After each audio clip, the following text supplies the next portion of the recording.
Hello बच्चों, आज हम बात करेंगे refraction through a rectangular glass slab. क्या हमारा टॉपिक है बच्चों आज का हमारा टॉपिक है refraction through a rectangular glass slab. ये हमारा बच्चों आज का टॉपिक है। इस पर आज हम चर्चा करेंगे, डिस्कस करेंगे। इसके पहले जो वीडियो मैंने बनाए थे तो refraction of light, bending of light बनाया था, ठीक है, और क्या नाम है, लॉज ऑफ रिफ्रैक्शन बनाया था, स्नेल्स लॉ क्या होता है, रिफ्रैक्टिव इंडेक्स के बारे में बताया था, न्यूमेरिकल्स, ठीक है। तो आज हम इस पर बात करेंगे। वैसे मैंने इसमें लिंक भी दे रखा है रिफ्रैक्शन ऑफ लाइट का, बेंडिंग ऑफ लाइट का, यहाँ पर बेंडिंग ऑफ लाइट के बारे में हमें थोड़ा सा बताना पड़ेगा, इसलिए मैंने लिंक दे रखी है डिस्क्रिप्शन में, तो वहाँ से आप देखिएगा बेंडिंग ऑफ लाइट क्या होता है, या यूट्यूब पे जाइएगा, सर्च करिएगा refraction of light, bending of light, Miss Y Education, वहाँ पे भी आपको मिल जाएगा। By the way, this is Aziz and you are watching your beautiful and cute channel Miss Y Education. चलिए तो एक वीडियो स्टार्ट करते हैं। हमने कंसिडर किया कि ये ग्लास स्लैब है, रेक्टेंगुलर ग्लास स्लैब। ये एक रेक्टेंगुलर ग्लास स्लैब हो गया, ए बी सी डी, ये एक रेक्टेंगुलर ग्लास स्लैब हो गया, और ये इसकी थिकनेस हो गई। ये क्या होगी बच्चों, ये इसकी थिकनेस होगी, थिकनेस, ठीक है, ये इसकी थिकनेस होगी, इतना थिक है रेक्टेंगुलर ग्लास स्लैब। बहुत बढ़िया। अब एक इंसिडेंट रे इस मिरर पे इस ग्लास स्लैब पे स्ट्राइक किया ऑब्लिकली, इस तरह से ये स्ट्राइक किया ऑब्लिकली। अब हमें मालूम है कि जब rays of light medium change करता है तो अपना पाथ चेंज कर लेते हैं। रेज ऑफ लाइट जब अपना मीडियम चेंज होता है तो उनका पाथ भी चेंज हो जाता है, यानी कि लाइट की बेंडिंग होती है। किस तरह से बेंडिंग होती है ये मैंने आपको बेंडिंग ऑफ लाइट की वीडियो में बताया था, तो जिन्होंने नहीं देखा है तो डिस्क्रिप्शन में जाइए और वहाँ पे देखिए। ये हमारी कौन सी रे कहलाएगी, इंसिडेंट रे। इसको बच्चों हम लोग क्या कहेंगे, इंसिडेंट रे। ये हमारी इंसिडेंट रे हो गई। अब बेंडिंग कहाँ पर होगी तो उसके लिए हमें नॉर्मल बनाना पड़ेगा, तो हमने ये नॉर्मल बना दिया, ठीक है। नॉर्मल क्या होता है, perpendicular to the surface, to the interface, perpendicular to the interface of two media, ठीक है, बिल्कुल सीधी, हाँ ठीक है। चलो, ये हो गई हमारी नॉर्मल। अब जब कोई रे, ये यहाँ पर कौन सा मीडियम है, एयर, और ये एयर से किस में जा रहा है, ग्लास में। एयर से किस में आ रहा है, ग्लास में, यानी रेयरर मीडियम से डेंसर मीडियम में आ रहा है। जब रे ऑफ लाइट रेयरर से डेंसर में जाता है तो बेंड्स टूवर्ड्स द नॉर्मल की तरफ, इस तरह से ये हो जाएगा। बहुत बढ़िया। ये एंगल ऑफ इंसिडेंस और ये एंगल ऑफ रिफ्रैक्शन, और ये हमारी रे होगी रिफ्रैक्टेड रे। चलिए नेम दे देते हैं, यहाँ पर P लिख देते हैं, यहाँ पर Q और यहाँ पर R। बहुत बढ़िया। चलिए हमारी PQ क्या है, PQ है हमारी इंसिडेंट रे, ठीक है, और QR जो है हमारी, QR जो है वो रिफ्रैक्टेड रे, QR रिफ्रैक्टेड रे। अब ये ग्लास है, अब ग्लास से वो किस मीडियम में आ रहा है, एयर में। ग्लास से किस मीडियम में आ रहा है, एयर में। तब क्या होगा, तब भी बेंडिंग होगी लाइट की। तो कहाँ पर बेंडिंग होगी, उसके लिए हमें नॉर्मल बनाना पड़ेगा, तो हमने नॉर्मल ड्रॉ किया, which is perpendicular to the surface. ये परपेंडिकुलर टू द सरफेस, ये पॉइंट R है। अब कहाँ पर बेंड होगी, अवे फ्रॉम द नॉर्मल। अगर ये रे ग्लास स्लैब नहीं होता तो ये रे ऑफ लाइट कैसी जाती, ऐसी चली जाती सीधी, बिल्कुल ऐसी चली जाती सीधी, लेकिन यहाँ पर ग्लास स्लैब की वजह से बेंड हुई। और पहले जब एयर से ग्लास में गई, एयर से ग्लास में, तो टूवर्ड्स द नॉर्मल बेंड हुई। अब अवे फ्रॉम द नॉर्मल जाएगा, ये बताया था हमने बेंडिंग ऑफ लाइट में, अवे फ्रॉम द नॉर्मल, इस तरह से ये निकल जाएगा। तो ये हमारा हो जाएगा एंगल, ऑफ इंसिडेंस, इसको हमने मान लिया x, चलिए x मान लिया, कुछ भी मान सकते हैं, मान लिया हमने x मान लिया, या इसको I1 फिर इसको I2 मान लेंगे, या हमने इसको x मान लिया, चलिए मान लिया, कोई दिक्कत नहीं है। और ये हमारा जो है वो कहलाता है हमारा angle of emergent, angle of emergent. इस नॉर्मल को हमने मान लिया n डैश, और ये वाला जो नॉर्मल है हमारा m और m डैश। चलिए, और ये हमारी जो रे है PQR, इसको S नेम दे दीजिए, ये हो जाएगी एमर्जेंट रे, एमर्जेंट रे, यहाँ पे मैं लिख देता हूँ। और हमारी RS क्या है, RS हमारी एमर्जेंट रे, एमर्जेंट रे, जस्ट नेम दिए गए हैं समझने के लिए। वैसे कहने के लिए इसको भी हम रिफ्रैक्टेड रे कह सकते हैं, जो ये भी रिफ्रैक्ट हो रही है, इसमें भी रिफ्रैक्शन का फिनोमेना आ रहा है, लेकिन एक नेम दिया गया अलग, तो एमर्जेंट रे, बहुत बढ़िया।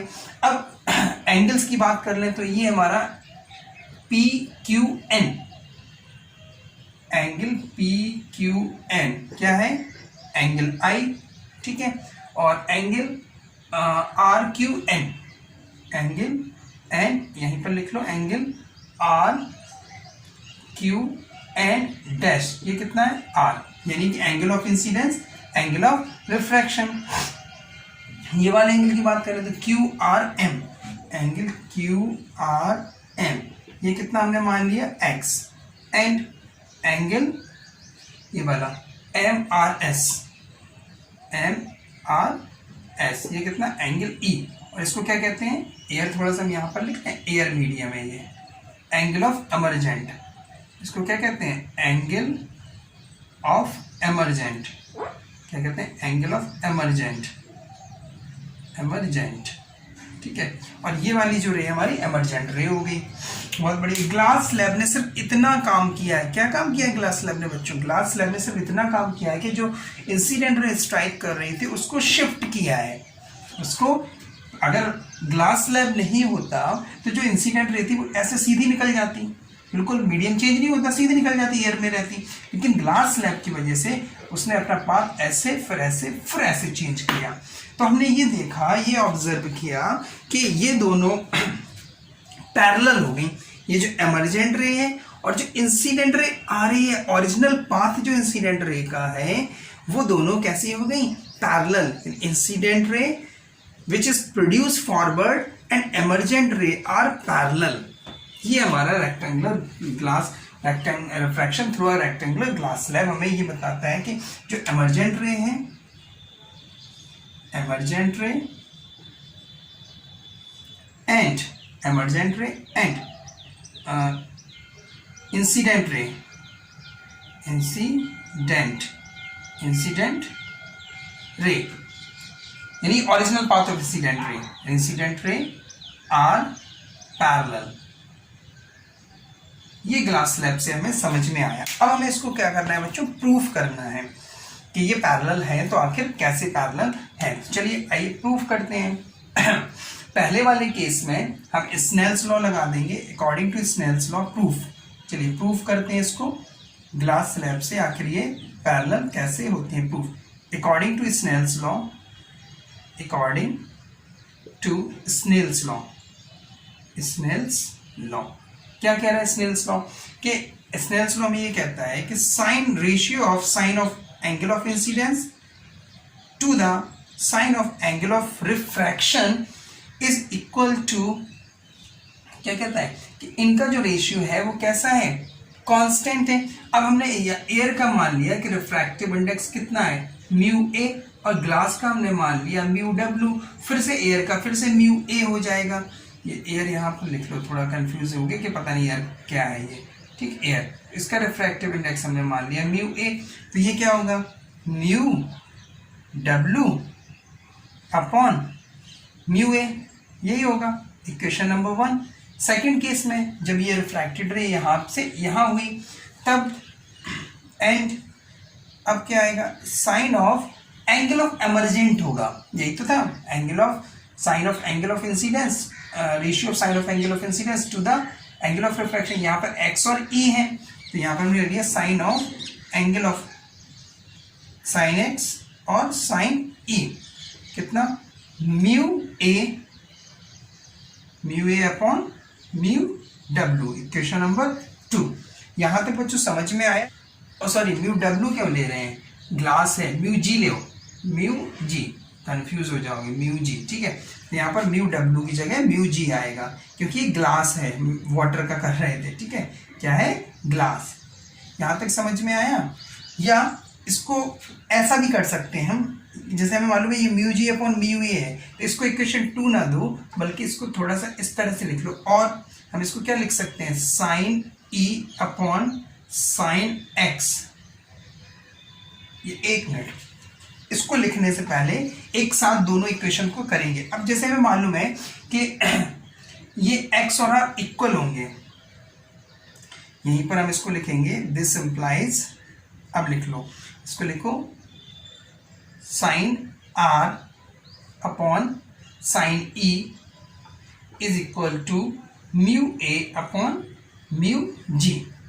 ये x r के इक्वल होगा कि नहीं, अल्टरनेट इंटीरियर एंगल, बिकॉज यहां पर लिख लो, because angle r is equal to angle x, bracket में रीजन अल्टरनेट एंगल है, alternate interior, alternate interior, alternate interior angle, ये रीजन हो गया इसका। ये ऊपर वाला रफ करें, ये तो नोट कर लिया होगा, ठीक है, इसको रफ करें, बहुत अच्छा। ये समझ में आया कि ये x की जगह r कैसे आया, x और r ये दोनों क्या है, अल्टरनेट इंटीरियर एंगल, तो इक्वल होंगे, तो इतना, और इसी को कंटिन्यू कर रहे हैं, इसको रेसिप्रोकल करेंगे तो sine e upon sine r, sine e upon sine r, जब इसको रेसिप्रोकल करेंगे e को थोड़ा सा, ठीक है, तो ये भी रेसिप्रोकल हो जाएगा, यानी कि mu ji upon mu a हो जाएगा। This is equation number 2 from equation first and second. यहां तक क्लियर है बच्चों? फिर से एक बार अभी समझाऊंगा, पूरा प्रूफ हो जाने दो।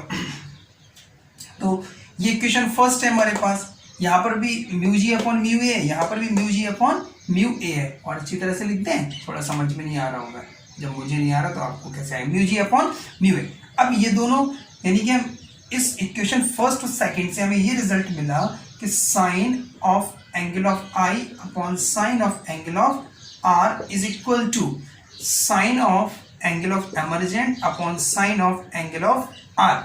ये कैंसिल हो गए, तो ये क्या आ गया, sine of angle of incident is equal to sine of angle of emergent, taking anti sine. ये ग्राफ कर दें, चलो ठीक है, टेकिंग एंटी साइन, जैसे एंटी साइन लोगे तो angle I is equal to angle e, यानी कि ये एंगल इसके इक्वल आ गया। अगर ये एंगल इसके इक्वल है तो एमर्जेंट रे, ये वाली एमर्जेंट रे और original path of incident ray are parallel, thus incident ray and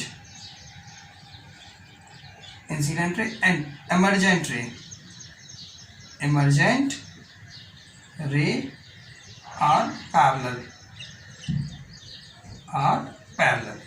right. एक बार फिर से ग्लास स्लैब को रिपीट कर रहे हैं। ग्लास स्लैब, सिर्फ ग्लास स्लैब का इतना काम है कि जो इंसिडेंट रे है उसको शिफ्ट करना, उसको डेविएट करना। ये हमारा ग्लास स्लैब हो गया ABCD, इंसिडेंट रे स्ट्राइक करी, और हमें मालूम है जब रेयर से डेंसर में जाती है तो टूवर्ड्स द नॉर्मल बेंड होता है लाइट, और जब डेंसर से रेयरर में जाएगा यानी ग्लासियर में जाएगा तो it bends away from the normal. तो लाइट रे ऐसे आई, ऐसे, फिर ऐसे चली गई, ये हो गया हमारा पाथ। अगर ग्लास स्लैब नहीं होता तो incident ray normally directly straight forward में ऐसे पास आउट हो जाती। तो ग्लास स्लैब का क्या काम है, उसने सिर्फ शिफ्ट किया है, पैरेलल शिफ्ट किया है। किसको पैरेलल शिफ्ट किया है, ओरिजिनल पाथ इंसिडेंट रे को पैरेलल शिफ्ट किया है। यहां तक बात समझ में। अब हमें इसका प्रूफ, तो हमने ये देखा कि एमर्जेंट रे और इंसिडेंट रे क्या हो गई, पैरेलल हो गई। एमर्जेंट रे और इंसिडेंट रे क्या हो गई, पैरेलल हो गई। अब हमें इसको प्रूफ करना है, तो स्नेल्स लॉ से पहले इसमें लगा दिया कि ratio of sine of angle of incidence to the sine of angle of refraction is constant, और कांस्टेंट क्या होता था, रिफ्रैक्टिव इंडेक्स, तो mu ji upon mu A. इसी तरह इस वाले में लगा दिया sine x upon sine is equal to mu ji upon mu A upon mu G. फिर इसको एक्स की जगह पे आर क्यों लिखा, क्योंकि x और r ये अल्टरनेट एंगल से इक्वल है, ये लिख लिया। फिर उसको रेसिप्रोकल कर दिया तो यहाँ वाला टर्म भी रेसिप्रोकल, LHS में रेसिप्रोकल किया तो वहां पे भी उल्टा कर दिया, उल्टा कर दिया तो यहाँ पर भी उल्टा करना पड़ेगा। बस उसके बाद इक्वेशन फर्स्ट और सेकंड को करके सॉल्व कर लिया। अब एक चीज यहाँ पे ये आती है कि अगर ये पैरेलली शिफ्ट हो रही है तो ये पैरेलल जो शिफ्ट हुआ है ओरिजिनल पाथ और ये, तो इसको हम क्या कहेंगे, बी पॉइंट को हम यहाँ पर लिख लें थोड़ा सा छोटा सा बी, ये बी, ठीक है। तो ये जो शिफ्टिंग हुई है, पैरेलल शिफ्ट जो हुआ है, ये पैरेलल शिफ्टिंग जो हुई है पैरेलल, तो इस पैरेलल शिफ्टिंग को क्या कहते हैं बच्चों, ये हमारा कहलाता है, क्या कहलाता है, लेटरल डिस्प्लेसमेंट। क्या कहलाता है, लेटरल डिस्प्लेसमेंट। इतना नोट करो, फिर लेटरल डिस्प्लेसमेंट को बताते हैं। लेटरल डिस्प्लेसमेंट क्या, पैरेलली जो ओरिजिनल पाथ था वो पैरेलली शिफ्ट हो गया, तो ये जो डिस्टेंस है इसको रफ करें। चलिए ये तो नोट कर लिया होगा, ये नोट कर लिया। तो लेटरल डिस्प्लेसमेंट क्या होता है, lateral displacement, lateral displacement, lateral displacement, lateral displacement क्या होता है, लेटरल डिस्प्लेसमेंट, द परपेंडिकुलर, ये परपेंडिकुलर का सिंबल है बच्चों, the perpendicular distance, the perpendicular distance between, the perpendicular distance between original path, original path of incident ray and emergent ray coming out from glass slab या through glass slab, ये कहलाता है बच्चों हमारा lateral displacement या lateral shift भी बोलते हैं इसको, लेटरल डिस्प्लेसमेंट या लेटरल शिफ्ट। ये जो डिस्टेंस होगी एमरजेंट रे और ये जो पाथ है इंसिडेंट रे का, अगर ये ग्लास स्लैब नहीं होता बच्चों तो जो इंसिडेंट रे थी वो पैरेलल स्ट्रेट फॉरवर्ड में निकल जाती, लेकिन ग्लास स्लैब होने की वजह से इसने अपना रास्ता चेंज किया और ये रास्ते से आके ऐसे निकल गई, तो ये दोनों पैरेलल हो गई और पैरेलल का भी प्रूफ भी हो गया कि हाँ पैरेलल है। तो ये जो है इनका जो डिस्टेंस होगा इनके बीच का, कैसा डिस्टेंस, परपेंडिकुलर डिस्टेंस, उस डिस्टेंस को हम कहते हैं लेटरल डिस्प्लेसमेंट या लेटरल शिफ्ट। यानी ग्लास स्लैब ने इसको लिटरली शिफ्ट कर दिया, ओरिजिनल पाथ से लेटरली शिफ्ट कर दिया, ये हो गया हमारा लेटरल डिस्प्लेसमेंट। क्लियर बच्चों, इसको नोट करो। एक छोटा सा टॉपिक और है उसको और बताएं जल्दी से हम कि जो लेटरल डिस्प्लेसमेंट है ये किस किस फैक्टर पर डिपेंड करता है, factors on which lateral displacement depend. चलिए factors on which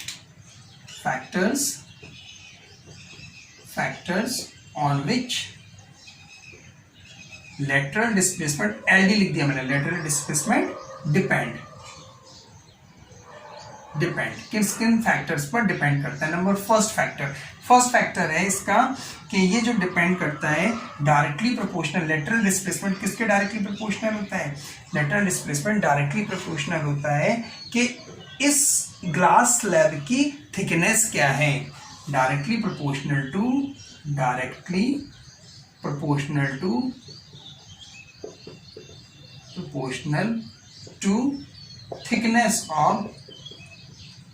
thickness of glass slab.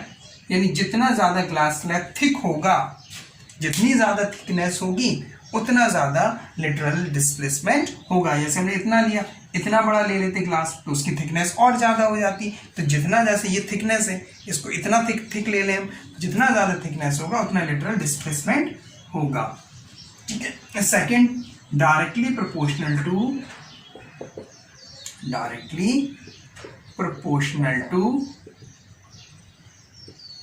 Angle of incidence. इस पर डिपेंड करता है कि जितना ये ऑब्लिकली होगा, यानी नॉर्मल के साथ एंगल ऑफ इंसिडेंस जितना ज्यादा होगा उतना ही लेटरल डिस्प्लेसमेंट होगा, क्योंकि जितना ज्यादा एंगल ऑफ आई होगा उतना ज्यादा ये होगा एंगल ऑफ इमरजेंट, ठीक है। तो सेकंड सेकंड क्या आ गया कि directly proportional to the angle of incidence, और थर्ड क्या है, डायरेक्टली प्रोपोर्शनल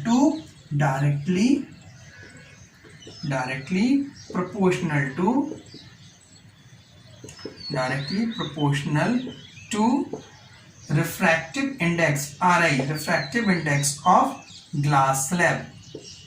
ग्लास स्लैब का रिफ्रैक्टिव इंडेक्स जितना ज्यादा होगा उतना ही इसका लेटरल डिस्प्लेसमेंट होगा। ये नोट किया कि लेटरल डिस्प्लेसमेंट क्या होता है, perpendicular distance between the original path of incident ray and the emergent रे, ठीक है।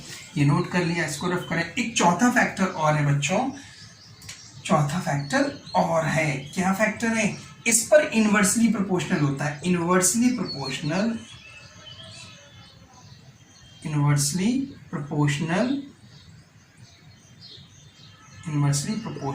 To the wavelength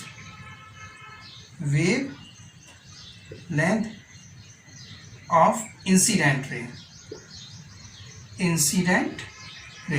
incident ray का वेवलेंथ कैसा है, इंसिडेंट रे के वेवलेंथ के इनवर्सली प्रोपोर्शनल, यानी कि वेवलेंथ जितना ज्यादा होगा, लिटरल डिस्प्लेसमेंट उतना कम होगा, वेवलेंथ जितना कम होगा लिटरल डिस्प्लेसमेंट उतना ज्यादा होगा। तो वेवलेंथ से इनवर्सली प्रोपोर्शनल, बाकी ये तीन केसेस में डायरेक्टली प्रोपोर्शनल, ग्लास स्लैब के रिफ्रैक्टिव इंडेक्स के directly proportional, angle of incidence से डायरेक्टली प्रोपोर्शनल, और थिकनेस, ग्लास स्लैब की थिकनेस के डायरेक्टली प्रोपोर्शनल। इतना नोट करो बच्चों। आगे बताएं, यहीं पर, ये तो अलग से वीडियो बनाए, चलो यहीं पर छोटा सा टॉपिक और है, यहीं पर क्लियर कर दे रहे हैं। तो यहाँ तक समझ में आ गया कि कौन कौन से फैक्टर्स पर डिपेंड करता है, और ये पूरा हमारा जो रेक्टेंगुलर ग्लास स्लैब से रिफ्रैक्शन था उसका फिनोमेना आपको समझ में आ गया। एक छोटा सा टॉपिक है, उसको यहीं पर बता देते हैं, प्रिंसिपल ऑफ रिवर्सिबिलिटी। नोट किया ये, चलिए, प्रिंसिपल ऑफ रिवर्सिबिलिटी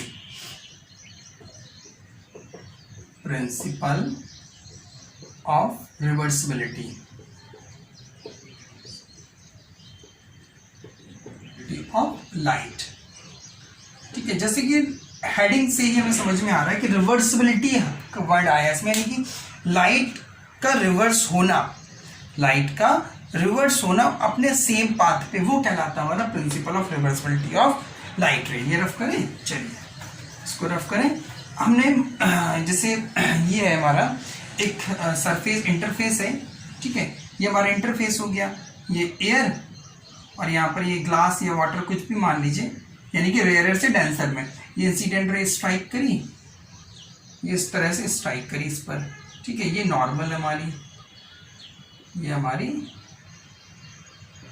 नॉर्मल हो गई, नॉर्मल। अब ये हमारा एंगल ऑफ इंसिडेंस, जब रेयरर से डेंसर में जाते हैं तो the ray of light bend towards the normal, bend हो गई नॉर्मल की तरफ। तो ये हमारा जो बना, ये बन गया हमारा एंगल ऑफ रिफ्रैक्शन। अब वो ये कह रहे हैं कि if the mirror is placed, plane mirror is placed in the path of refracted ray, इस रिफ्रैक्टेड रे के पाथ में अगर हम कोई मिरर रख दें, प्लेन मिरर रख दें, ये हमने प्लेन मिरर रख दिया, ठीक है, plane mirror, if the plane mirror is placed in front of in the path of refracted ray in such a way, और किस तरह रखें, in such a way that refracted ray normally to the plane mirror या perpendicular to the plane mirror, then it back to the same path, ये अपने path पे वापस चली जाएगी, जहां से आई है वहीं से ये वापस जाएगी, यानी कि incident ray become the refracted ray and refracted ray become the incident ray. This phenomena is known as the principle of reversibility of light. इसी phenomena को बच्चों हम लोग कहते हैं क्या, principle of reversibility of light। क्या, if a plane mirror is placed in the path of refracted ray, और इस तरह से रखें किस तरह से रखें कि जो हमारा रिफ्रैक्टेड रे हो भी इस प्लेन मिरर पर परपेंडिकुलर या नॉर्मली स्ट्राइक करे, जब ये नॉर्मली स्ट्राइक करेगी तो उसी पाथ पे वापस चली जाएगी। हमें रिफ्लेक्शन वाले फिनोमेना में हमने पढ़ के रखा था कि जब रे ऑफ लाइट नॉर्मल पर स्ट्राइक करती है तो वो अपना रास्ता चेंज नहीं करती बल्कि उसी रास्ते पे वापस लौट जाती। तो ये वही रास्ते, जिस रास्ते से आई उसी रास्ते से वापस चली जाएगी। यानी इंसिडेंट रे रिफ्रैक्टेड हुई, फिर रिफ्रैक्टेड रे फिर इंसिडेंट हो गई। तो ये फिनोमेना हमारा कहलाता है प्रिंसिपल ऑफ रिवर्सिबिलिटी। चलिए इसको थोड़ा सा और आगे लिख लें।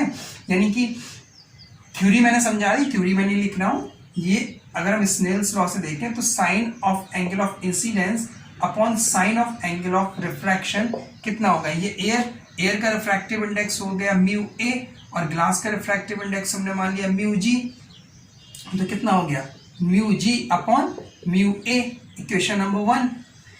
इस केस में जब ये वाली इंसिडेंट रे और ये रिफ्रैक्टेड है, अब मिरर से जब ये लड़ी, मिरर से जब ये टकराई, मिरर पे जब स्ट्राइक करी तो ये वापस गई, ये हमारी इंसिडेंट हो जाएगी और ये रिफ्रैक्टेड हो जाएगी। And sine of angle of r upon sine of angle of incidence यानी अब ये आर इंसिडेंस हो गया एंगल और ये रिफ्रैक्टेड हो गया। तो कितना आ जाएगा mu A upon mu g, equation number 2। On multiplying